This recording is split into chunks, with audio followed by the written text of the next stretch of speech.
Hello, good evening. Welcome to Hot Edition here on 3FM 92.7. We're coming to you live from our studio here at Desawe in Kanda. Also live on our numerous affiliates across the country, around the world. We're streaming live on 3news.com. Coming up this evening, Member of Parliament for Boku Central, Mahama Yarega, to refer Governor of the Central Bank and his two deputies, along with the board and management, to the Special Prosecutor over suspicion of corruption and corruption-related activities over the new Bank of Ghana head office. Tonight, we engaged the lawmaker who was vowed to pursue the governor until all details of the contract are public knowledge.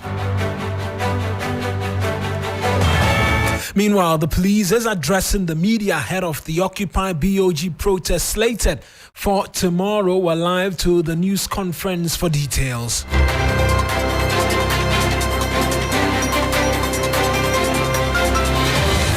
And much later, frustration at EC's registration centers as first-time voters race against time to have their names captured onto the electoral roll on the final day of the limited registration. We take you around the country for updates as the EC brings to a close the 21-day exercise, which should have ended by today. Much later, the Mental Health Authority is intending to remove mentally challenged individuals from the streets across the country for holistic treatment. We have details of these stories and a lot more, including business, sports, and entertainment, if you stay with us here on Hot Edition.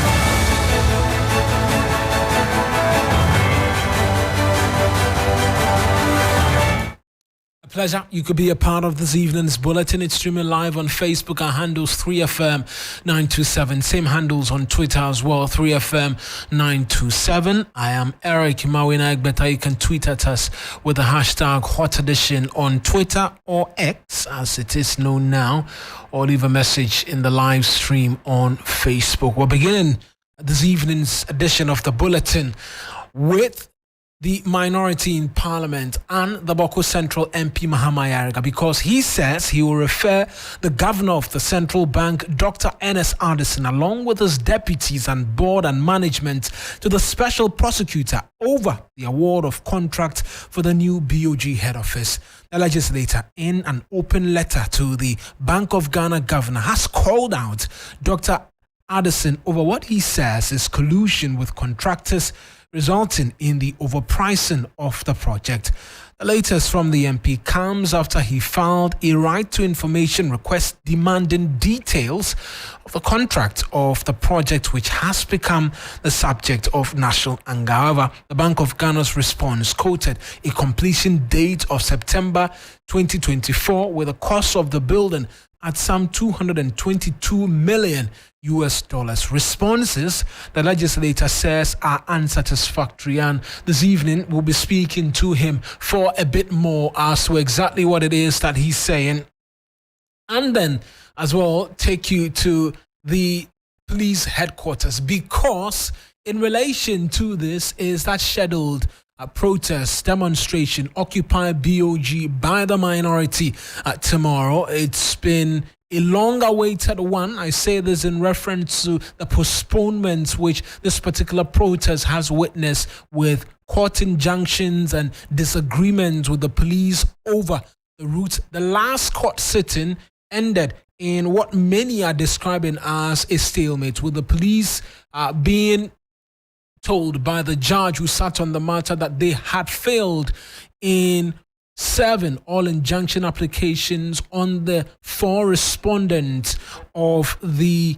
suits, or the organizers of the protest. Hence, the injunction application was moot, and what it meant was that the NDC minority, per indications, could make their way towards the BOG head office before heading towards the Independence Square, where final speeches will be expected. The police subsequently is organizing a news conference this afternoon where they are seeking to, amongst many things, lay bare exactly what it is that they have planned for the protest tomorrow. Komla Kluche is our parliamentary affairs correspondent. He's joining us on the phone with some details from that news conference which is currently ongoing. Komla, walk us through exactly what the police have been saying. So, Mawuena, apologies if you can hear noise from the background. This is not a fault of the media, but it's the police who have decided to organize this press conference just in front of the CID headquarters, opposite the GIJ road. There are some lawns over there. Right. And so all the vehicles that are coming, going to and fro, that's the direction. You can hear the sound from it. So it's not a fault of the media if there's noise in the background. But back to the question. Well, the police have been indicating that they've been asking the organizers to ensure strict compliance with their agreed route, and that they have made every arrangement to give a congenial atmosphere for the protesters to vent their anger, in not a sweetest sense, as they are demonstrating tomorrow in the Occupy Bank of Ghana protest. You will recall that yes, the minorities indicated their aversion to the loss of 60 billion cedis that the BOG had done. They say that they are doing this to oust the BOG boss and his deputy. Well, it's been a back and forth. What the police are saying is that, well, they have had a compromise with the organizers of the protest. Everything is being created for them to have the protest. Now, what it is that this is the route that the protest is going to go through.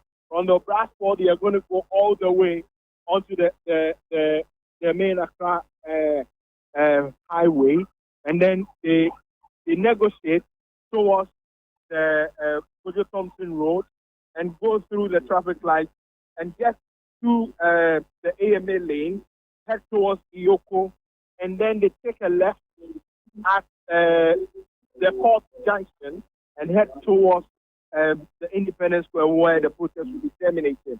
And they are asking them to adhere strictly to that, the route that they have both agreed on. And so they do not expect anything different from this. As a result, they have actually blocked some routes, and that they are asking the public to also take note. And so this does not create any sort of a better word, inconvenience for both vehicular traffic and human traffic as well. But the police say, well, they have had a peaceful agreement with the organizers and that they are not expecting that there will be any issues. They are only expecting that they would adhere strictly to it and everybody would be law abiding. Right. As to how many men they are going to deploy, of course, it's an operational strategy. They will not be able to put that across. But enough of their men will be on the ground to ensure that the protest comes up tomorrow.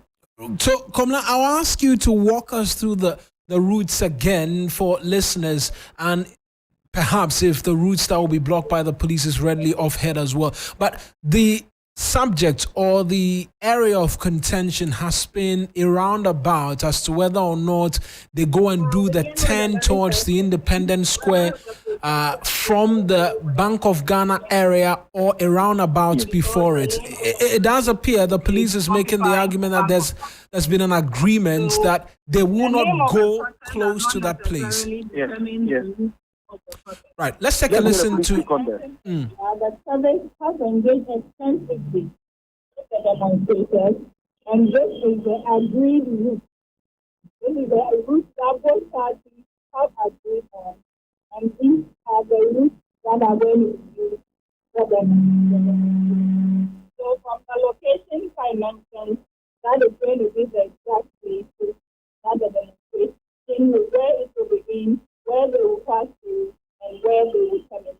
That is what has been agreed upon, and that is what follows tomorrow. The next question was, what is the sense in which the Bank of Ghana is? Yes. So, Mawuena, sorry for the bad sound, but that's the police that have been speaking in there. On the issue about the gate roads, they are not burning down one a day. They say from the transport, they will go through the main Accra road, and then when they get to the traffic light before the Cocoa Board side, they have to take their left and go towards the Kojo Thompson road, and then they go through that side, get to the traffic light, then they head down towards the publishing area in front of the AMA, then they head to the Iyoko and then the Port junction or intersection, then they take their left. They are not going towards the Bank of Ghana area. They are insisting on it that the protesters are not going to be allowed to go towards the Bank of Ghana area, irrespective of the hashtag or the name given to the demonstration as being an occupied BOG. They will not be allowed to go there, and it's just the name as it exists, but the protesters will not be allowed to go there. And so they will terminate at the Independence Square. That is what they are going to be strictly insisting on. Right then, Komla, many thanks. And so it is the case that when they get to the court complex, they are going to be taking their left, headed towards the Independence Square, and not be going towards the Bank of Ghana. The indication we get as well, just if I can add, is that there's currently a meeting as well with the police command by these organizers of the protest. Have you picked up anything in that regard? No, I do not. The people we have here, well, I do not see the Greater Accra Regional Commander here, but I've seen his deputy commander in charge of operations. And they're doing this together with the National Operations Command and then the CID boss who are all here. Well, I will not be surprised that meeting is ongoing, and what possibly that will be whether there should be or there will be some last minute for the better weather arrangement or anything. But from what they're saying, it does appear they are not bending the rules or they are not bending agreements.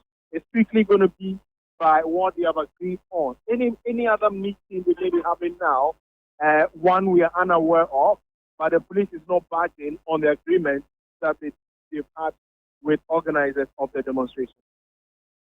Right then, Komla, let's leave it here. Komla Kluche is our Parliamentary Affairs correspondent, is covering this particular news conference for us, and we're working the telephone lines as well to speak to Mahama Ayariga, who is the Boko Central MP, for a bit more on this. But Komla Kluche has been providing the routes for us, and so what the police says is they believe is the agreed route is that they start the protest from Brasport, where they'll go through the road headed towards Accra. Then they take a traffic light, they take a turn before the traffic light at Cocoa Board. They go towards the Kojo Thompson Road, get to that traffic light, make a turn, head towards Yoko, then they head towards the court complex, and then they make the turn to the Independence Square. At no point in time is the expectation that these protesters will be making their way towards the Bank of Ghana. Is that the agreements that has been reached? Because on Friday, when the police were in court, it was a matter of fact that they had failed to be able to serve the necessary injunctions, and that the disagreement over whether or not these protesters will end up at the Bank of Ghana before headed towards the Independence Square was a missing link as to what the agreement was. Now the police has come out to give what they believe are clearly agreed routes with these organizers.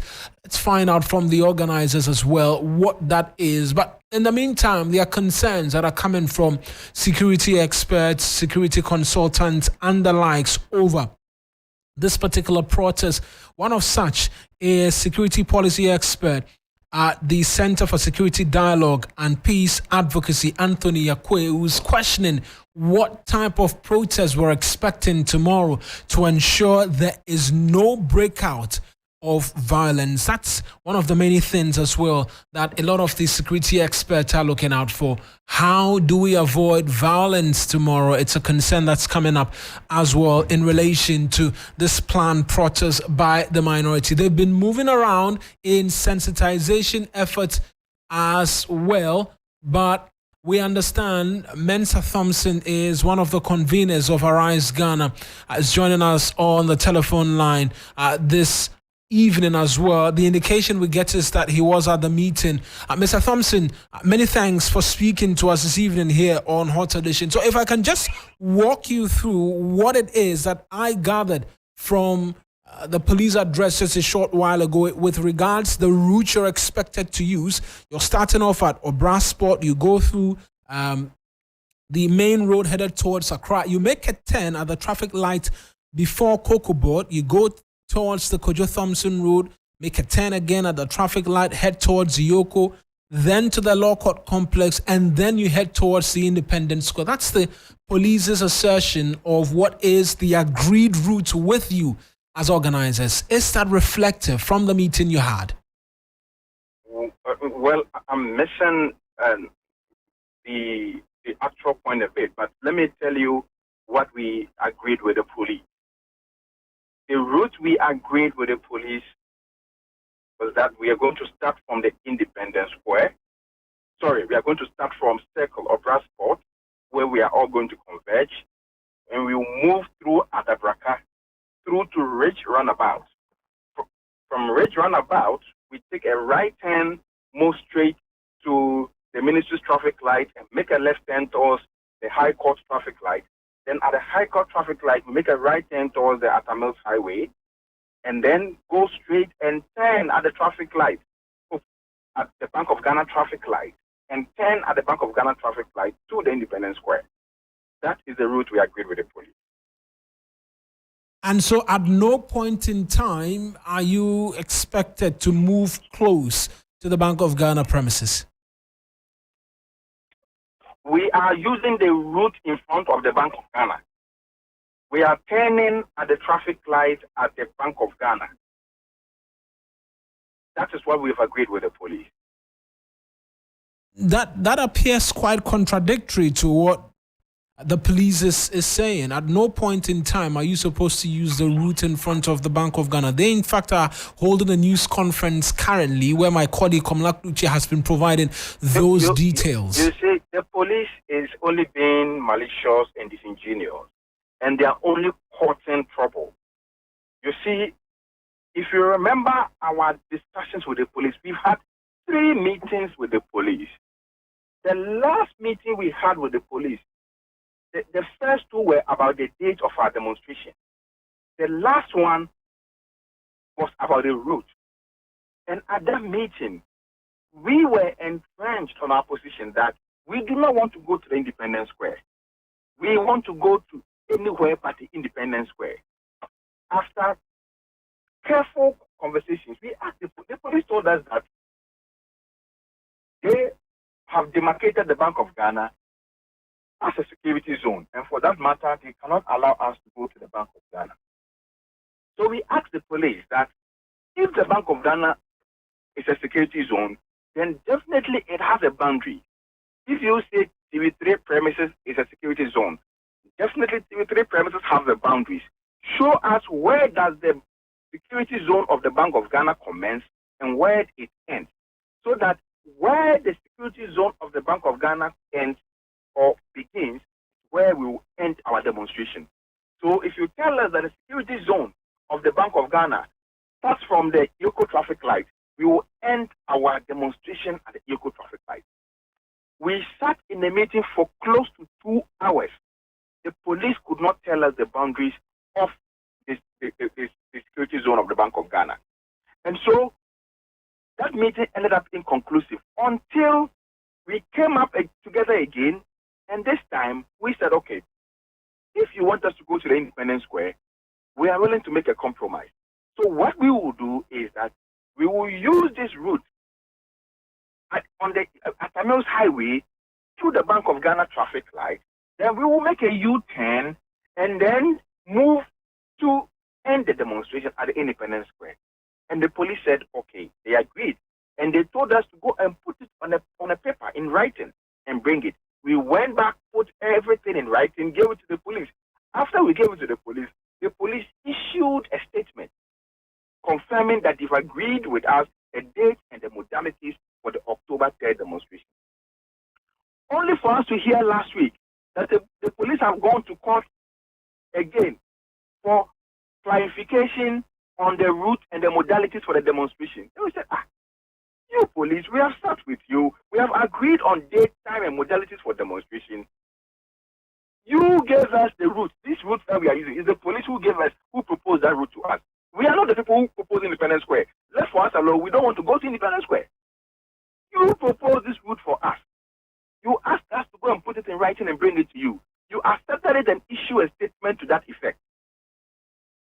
So, if you didn't understand the modalities, on what basis did you issue a statement that you have agreed with Arise Ghana protesters that the demonstration, on the modalities for the October 3rd demonstration? On what basis did they issue that statement?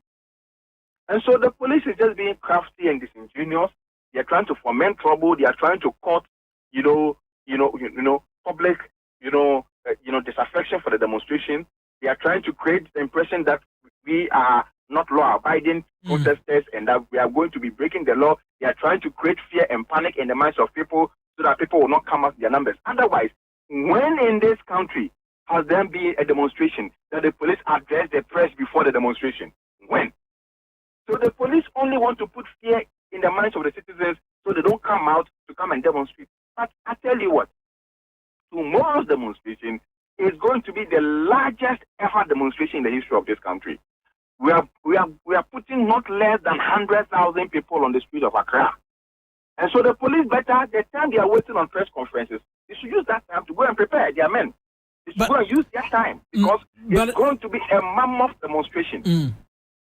But it does appear that from all intents and purposes, you seem to have a different perspective as to how, or a different perspective with regards to the routes and the police. That is a recipe for trouble because the police has held a news conference which you have agreed to, detailing different routes, well, almost the same, but at certain point in time, a different direction where you're supposed to be headed as a group. That is a recipe for trouble.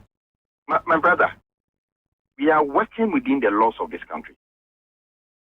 It's the constitution and the laws of this country that we are all working within. The Public Order Act is very clear.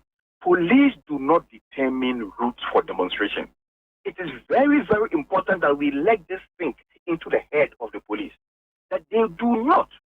They have no power to determine routes for demonstration. We are the one who want to organize the protest. We are the one who will come up with a route. It is not the police going on a demonstration. If the police want to do their demonstration and they want to use their routes, they should go on their own demonstration. But if it is the demonstration that we are organizing tomorrow in conjunction with the minority, then we are the organizers. We are the one who determine the route. But for the benefit of our listeners, we have agreed. We didn't conjure this route because we had written letters to the police. The police has responded to us. We wrote back. They responded. We had meetings and what have you. So the route which I have just mentioned to you came out as a result of a number of deliberations and correspondence between the police and the organizers and we the organizers. And so let nobody think that the police will come tomorrow and come and dictate routes for us, other than the one we have agreed with them at our meetings. It is not going to work. So the police, they should let that sink in. They do not have the power nor the right to determine routes for demonstrations. They should focus on providing security. They should focus on providing help and assistance to those who may get tired, providing medical assistance to protect media men who are going to come and cover the protest. That should be what is of concern and interest to the police, and not routes. Mr. Thompson, I appreciate that you could speak to us this evening. Thank you. That's Mr. Thompson is one of the conveners of Arise Ghana. They will be part of the protest for tomorrow. Adib Sani is a security analyst. Let's pick his thoughts on what is already looking like a standoff over where the demonstrators will be passing tomorrow. Mr. Sani, many thanks for speaking to us. It almost always looks like there is trouble in the offing if anything is to go by. Well, I think there's trouble based on what I'm picking up is artificial. I mean, it's just not necessary. This protest can happen peacefully without any trouble, because once the protesters and the police agree in principle on the route to be taken, so the police is able to provide, the necessary security. Why not? If there's a change, if there's a needless change, then it creates some sort of, mistrust as to whether indeed the police is committed to doing its work or not. Like my good brother Mensa Thompson stated, the police has no right whatsoever to determine the route. However, in the spirit of keeping the peace and ensuring that things are done, without any, issues, the protesters can sit around a table and talk to the police. I mean, this is how we want to do it. What do you think? And in principle, you can agree. But if from nowhere, things are being changed, it doesn't show goodwill, and I don't think that is the right way to go about it. The police has a responsibility to ensure, orderliness, to ensure peace and security in the wake of, in the midst of all the protests. However, there's a need for some level of trust between them and, of course, the protesters, and that is what I see breaking down, and that is why I think this confusion is artificial. Well, Mr. Sani, it does appear there will be a big level of expectation, not just on the police, but the protesters as well. Between now and tomorrow, what sort of compromise should we be seeing? Who should be extending the olive branch to ensure that chaos is not a part of the protest tomorrow? Well, I think the police should extend the olive branch. The police should put in place the right security mechanisms and structures on the route. Because the thing about protesters, I've led protests before. There's always a tendency of some individuals who are not part of the protest pretending to be part and causing confusion. So you remember the last time I led a demonstration with lawyer Martin Pibu, I did indicate before the event that we are not going to shield any wrongdoer. Nobody should come there with an offensive weapon, even a knife.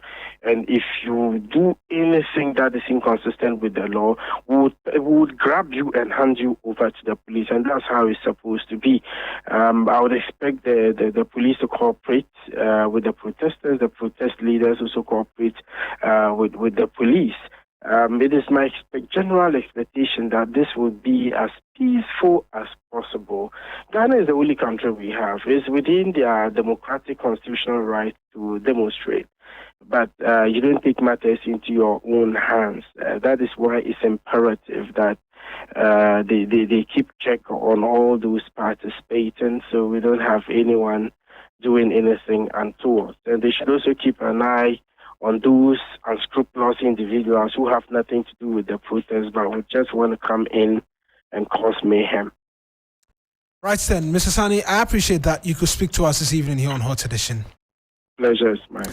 That's security analyst Adib Sani as well with his thoughts, and just by way of exactly what it is to expect. As a minority leader, Dr. Kesela Toforson and resident of Ashaiman when they held their last town hall meeting to ramp up support for tomorrow's protest. Demonstration Yabeko papa bibi nyakura mi ko kodo transport Monday if you say mi uchishimu anya bia de tanike wo bridge obi ene na me bishop am ya bishop to ni go be school machine. The only reason why Ghanaians are so angry, particularly the youth, is because there's no accountability in the system. And you can't run a country like that. You see, I've said that to the ordinary Ghanaian youth who is angry, you have every right to be angry. What is happening in the country is despicable. You can't be angry. But we're not basing people, we're getting people to come to the place. And that's why you're doing community engagement. But to do community engagement, to sensitize the ordinary Ghanaian about the ills of the central bank, certainly people will actually go to the demonstration. As a minority leader, Dr. Kesela Toforzen earlier heard some resident of Ashaiman speaking as to how they will be sleeping there this evening at Obra Sport in wait of the protest.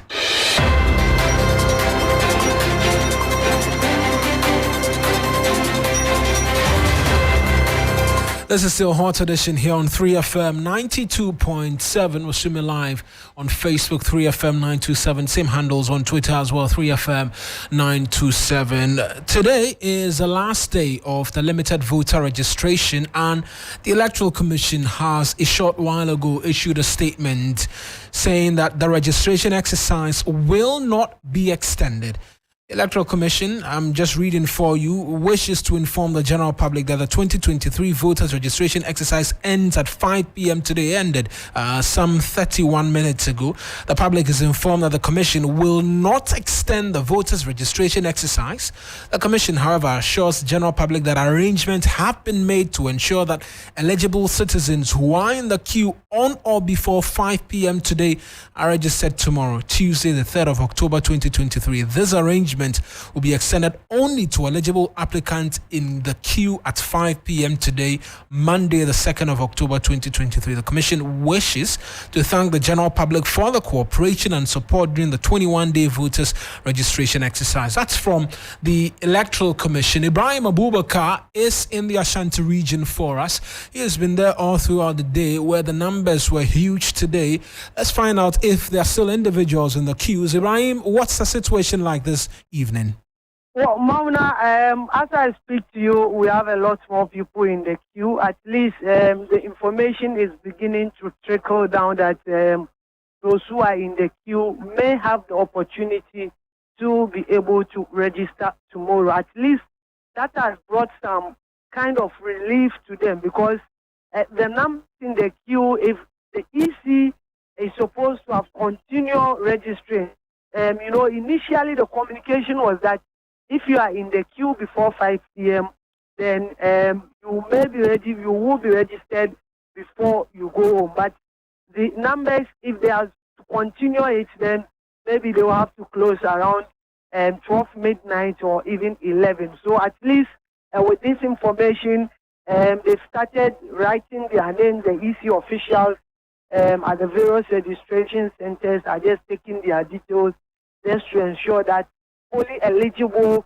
applicants will come to the center and be able to register. In fact, later in the morning, the process was a bit faster. In the afternoon, it slowed down a bit. Then around 3 going, I'm told the machine also stabilized and they were able to run it.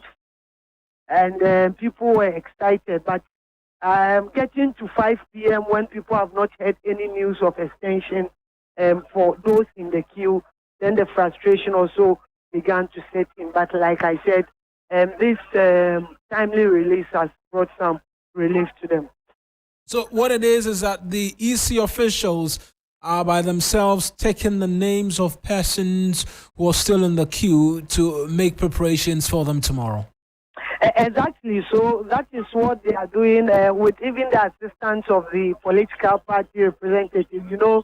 And they are the ones who are even bent on insisting that all those in the queue should be registered, because you go to most of the centers and the political parties pass these young people there just to be able to register. So that is what they are doing at the moment. But earlier in the afternoon, that's around 3-4 p.m. when we spoke to some of them, most of them appear frustrated. Right. In an event they are unable to register by the end of the day. Let's listen to what they've been telling me.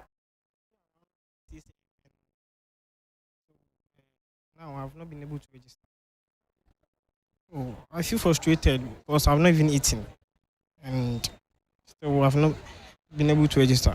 I have to take part in the decision making of the country, and I would suggest that they extend the period so that each and everyone can register. I'm going to feel bad about it because I really came here early, left whilst I was going out home, then rushed here.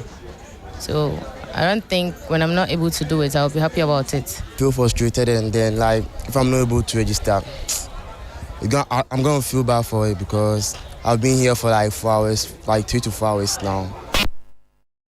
So some residents, Ibrahim, many thanks for those updates.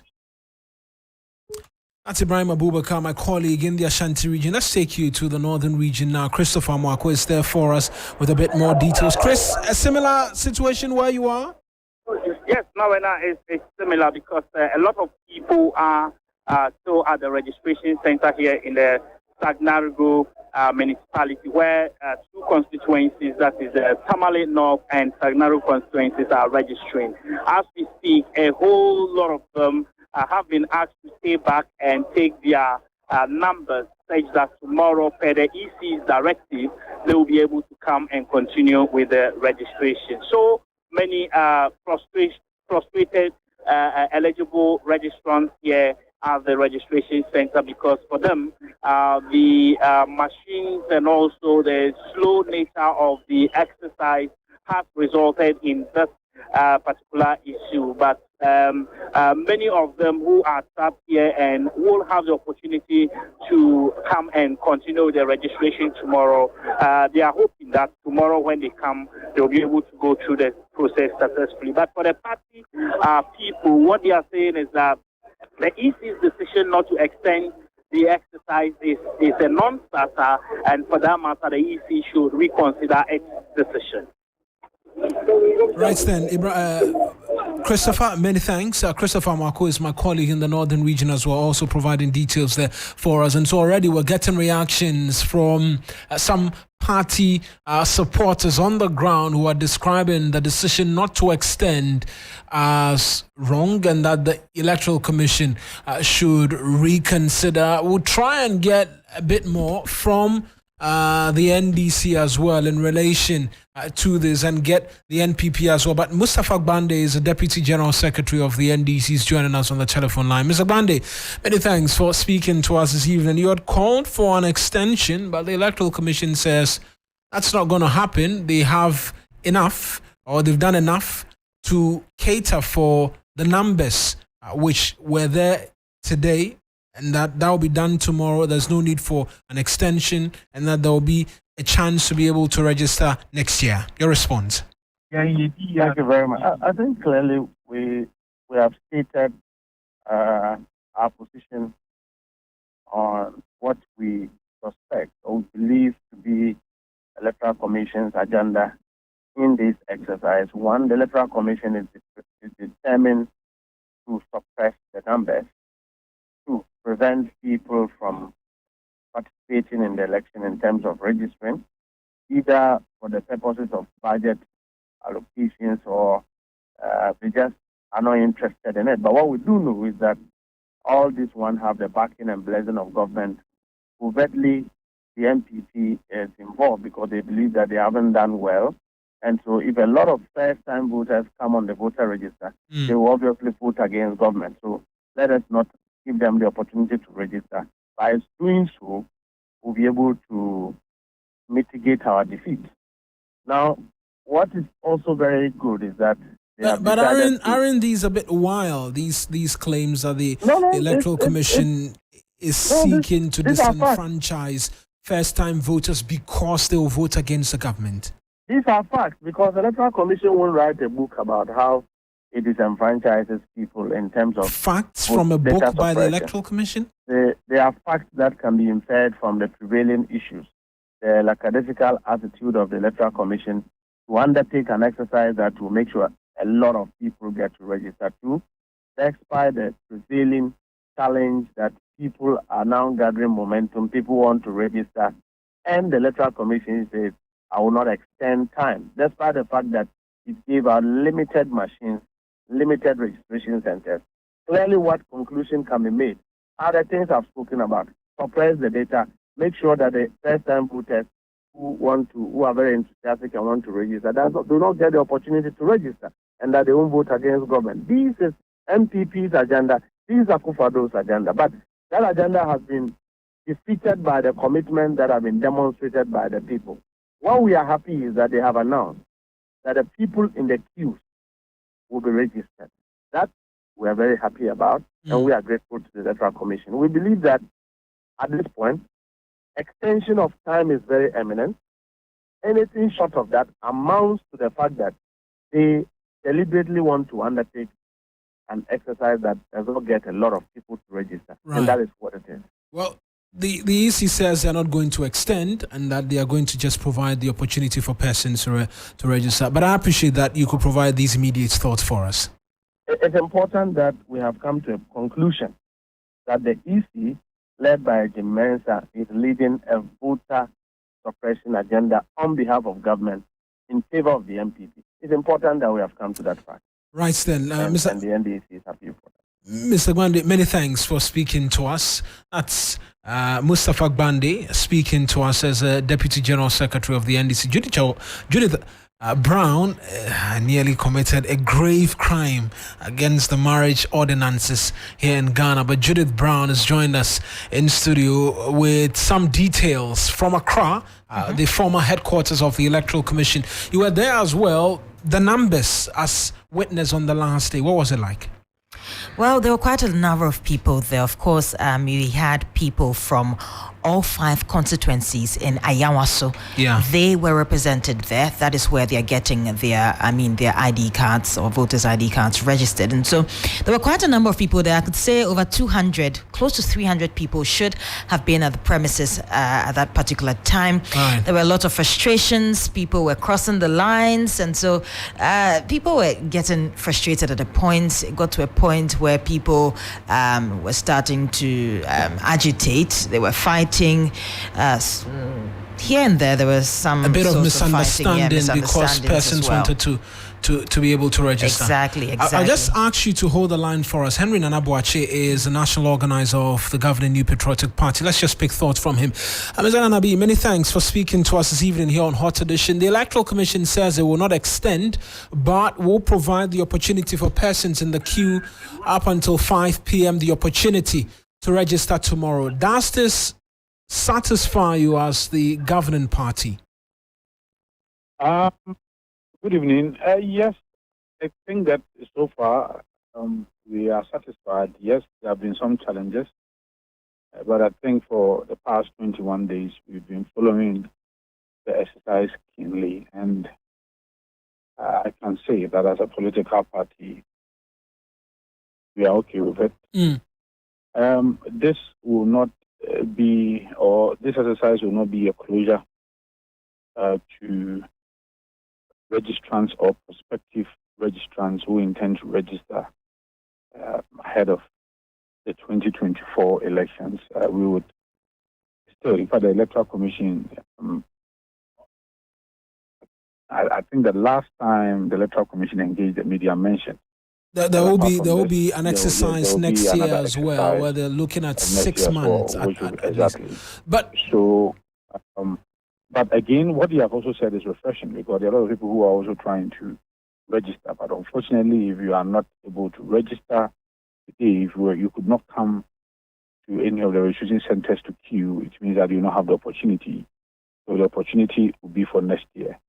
So largely, I think it's good. I have visited a number of centers, some 70 constituencies, and then generally it was okay.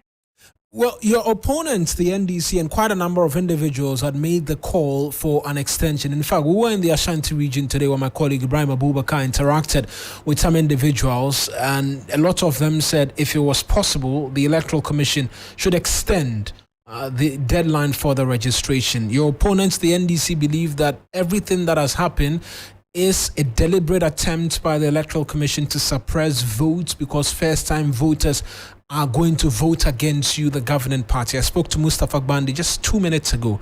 That's the assertion he's been making. I think that his assertions cannot be substantiated. I just mentioned that this is the Electoral Commission that recently said that they were going to have another registration exercise next year, that is ahead of the 2024 election. So if you are saying that these young persons were going to vote against NDC, and then the elections will be held against MPP, and the elections will be held in 2024, then why don't you wait for the next exercise? I think that should not be the case. If there is any political party to benefit from these young persons. It will be the MPP. We have given them free education, a lot of them. So they are rather, because I have visited quite a number of places where the NDC are rather resisting the first-time voters to register, especially those from the secondary school. So they are rather afraid of this. What I think the Electoral Commission should do is to pick some operational reports, grounds report from their people on the ground. I mean, their own staff, so that if they get a report, the report clearly will give them the direction. But as I've said, for us, I think that we are okay, most especially when the Electoral Commission has said that we are going to have another exercise again. We know that yes, we just need to prepare towards that election. And I am of the firm belief that this exercise was 21 days. I'm sure the exercise that, or the last exercise towards the elections, would have more days than the 21 days. Right. So I think, for me, if they intend to open, it should be informed by what is really on the ground, not what somebody is just blowing in the air. Mr. Nana Boakye, many thanks for speaking to us. Thank you very much. That's Henry Nana Boakye, is the national organizer of the governing New Patriotic Party, speaking to us this evening here on Hot Edition.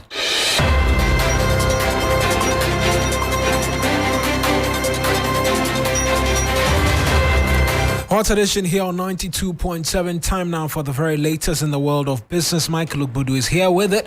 Mike, what's in business?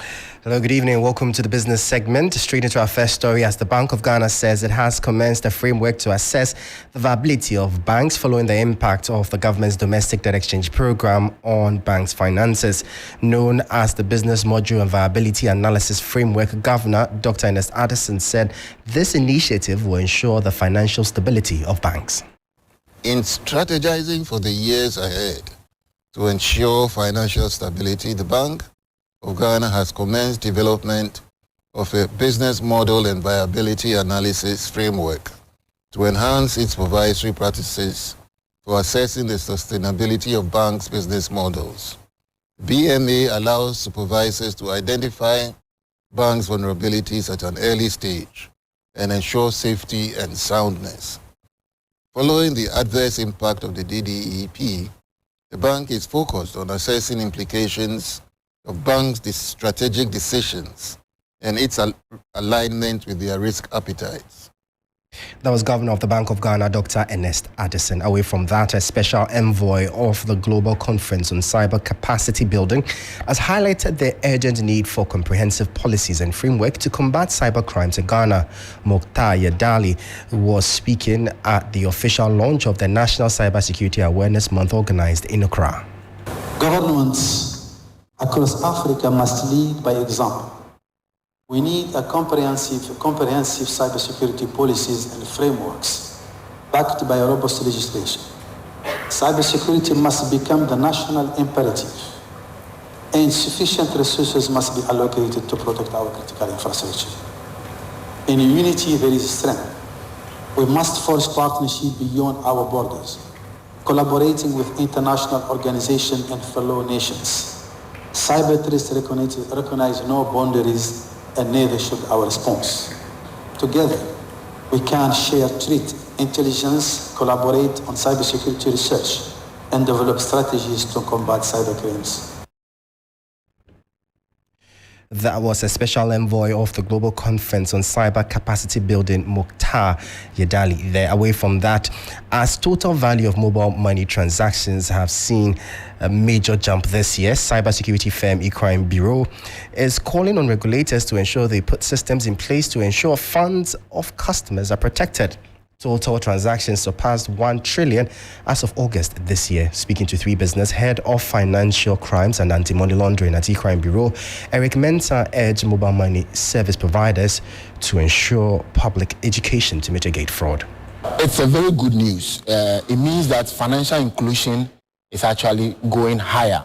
And like we have seen MTN Mobile Money Limited emulate, other agencies should also do same by collaborating. Right. Now, aside from that, we also advise that in terms of the regulatory organization should ensure that the appropriate technical and organizational measures are put in place to be able to, protect the citizens who use these services or who use their product. Then also, most importantly, the customer awareness.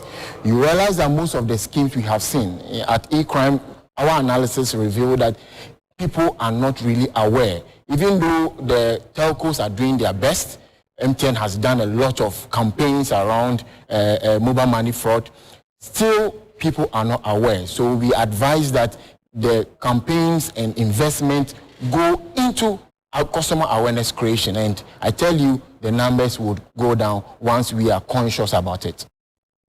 That was Eric Mensah, who is the head of financial crimes and anti-money laundering at E-Crime Bureau. That will be all for the business segment here on Hot Edition. Our website 3news.com has more stories for you. My name is Michael Obodu. Over to you. Many thanks, Mike. With the very latest from the world of business, Ore Kwampofu is here with sports. There's a big game later this evening, Chelsea-Fulham. Chelsea fans looking forward to bouncing back for the next season. Poch is asking for more time for the youngsters though, but give us the details. And so we'll be hearing from Pochettino much later, but before we do that, news coming in earlier today had to do with former sports minister E.T. Mensah, who passed at the age 77. Remember, he was also a member of parliament for Ningo Pram Pram. But we've been focusing on the sports side, and we spoke to highly experienced journalist Maurice Kwanzaa, who relived one of his biggest achievements. From the top of my head, 30 years ago, he led what was a certain convocation, a certain discussion in Winneba, which was called Winneba Declaration, where we got the football community to think about professionalism, to usher in what we call the professional league. It's something which had his signature on, because he was the one who virtually push that. He sponsored that particular discussion. So the Winneba Declaration, for instance, is one of the things you always credit him personally for. And so may the soul of E.T. Mensah continue to rest in peace. But let's do some more here and focus on the CAF Champions League, where Medeama would officially be in the draw, becoming the first Ghanaian club to reach the group stage since 2012. Now, Medeama themselves are full of confidence, but sports journalist Nuhu Adams, who is really adept with African football, believes that the group stages might be a step too high for the Mauve and Yellows. Then we can do the permutations and see whether they will be able to finish third in their group or fourth. Or even if they can qualify, then once the group stage starts, we can talk about that. But looking at the pedigree of teams that have qualified, it will be very difficult to mention or to expect Medeama going beyond the group stage. Group stage is also having some of the big teams in the Confederation Cup. You have Zamalek, you have RS Berkane, and these teams in the last 5 years have won the competition before. We have some clubs from South Africa, Southport United, you have United. And these are clubs. Well, from the Ghanaian scene, let's head to the European football session, because there's a big game this evening that has to do with Chelsea and Fulham. But before that, Mauricio Pochettino has been speaking to the media. Chelsea have just one win from 6 Premier League games, and the Argentine coach is calling for more time and patience for his players. The Blues currently sits 15th and travel to face Fulham tonight. Of course, that we have experience about to manage young guys, but of course that is a process, so we know very well. And what do you say? It's true. It's true that maybe we need more experience, but that is about time. We need to provide the player playing in the Premier League the experience that they need, because it's a tough competition. I think it's the most tough competition in the world, and yes, I think we need time, because I think we have talented players. But that is one of the points, or the key point, that we need time to.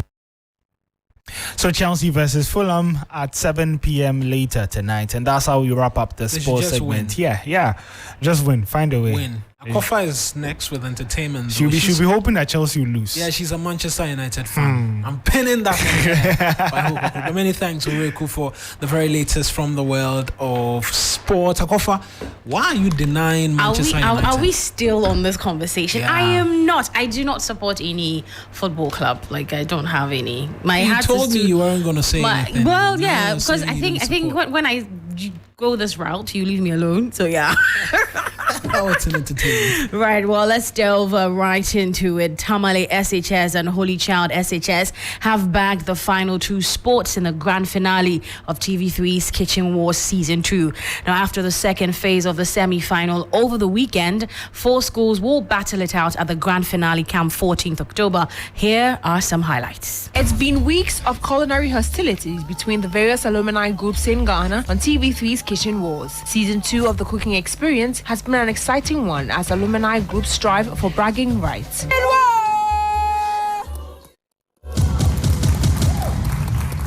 4 schools, Accra Academy, Tamale SHS, Holy Child and Ola Girls took a stand at the kitchen this week to display culinary prowess in a quest to advance to the final stage of the competition.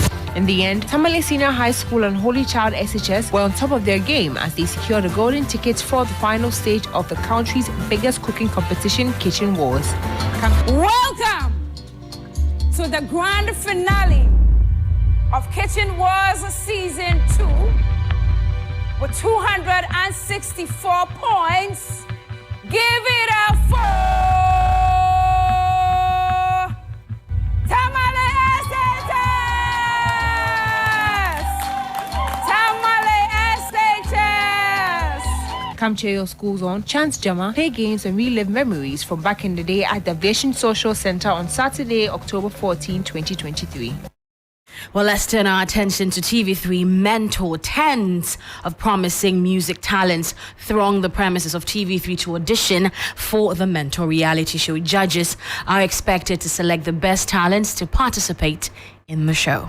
I don't care what thinks I'm right or wrong. I don't care what tries to calm me down. Budding talents from far and near showed up to be counted. All of them had one common goal: to be selected and qualified to the next stage of the auditioning. Me and Maruya, we black on top, then can't see we. Float too hard, feed them, then can't sip it.